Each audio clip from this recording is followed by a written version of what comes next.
Hello friends, எப்படி டேஸ்ட்டாக சிம்பிளாக குயிக்காக ஒரு பருப்பு கறி செய்கிறேன்னு பார்ப்போம். ஒரு சட்டியில் பருப்பை கழுவி சேர்த்துக்கொள்ளுங்க. அதோட கட் பண்ண வெங்காயம், பச்சை மிளகாய், 2 தக்காளி, மஞ்சத்தூள், தேவையான அளவு தண்ணி சேர்த்து அதை கொதிக்க விடுங்க. இன்னும் ஒரு செப்பரேட் சட்டியில் கொஞ்சோண்டு நெய், கடுகு, சின்ன சீரகம், பெருங்காயம், கட் பண்ண வெங்காயம், சின்ன வெங்காயம் சேர்த்திங்கன்னா இன்னும் பெஸ்ட்டாக இருக்கும். தேவையான அளவு கருவேப்பிலை, காஞ்ச மிளகாய், பூண்டு சேர்த்து நல்லா பொரிய விடுங்க.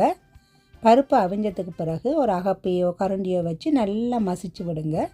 அதுக்கு பிறகு இந்த தாளினை அதோடு சேர்த்து தேவையான அளவு உப்பு. இந்த பருப்பு கறியோட ரகசியமே இந்த கட்டி தேங்காய் பால் தான். இந்த தேங்காய் பாலையும் சேர்த்து மூடி போட்டு கொதிக்க வச்சிங்கன்னா டேஸ்டான பருப்பு கறி ரெடி. இதை நீங்கள் கட்டாயம் ட்ரை பண்ணி பாருங்கள், அவ்வளோ டேஸ்ட்டாக இருக்கும். மறக்காமல் கமெண்ட் பண்ணுங்கள். பாய்.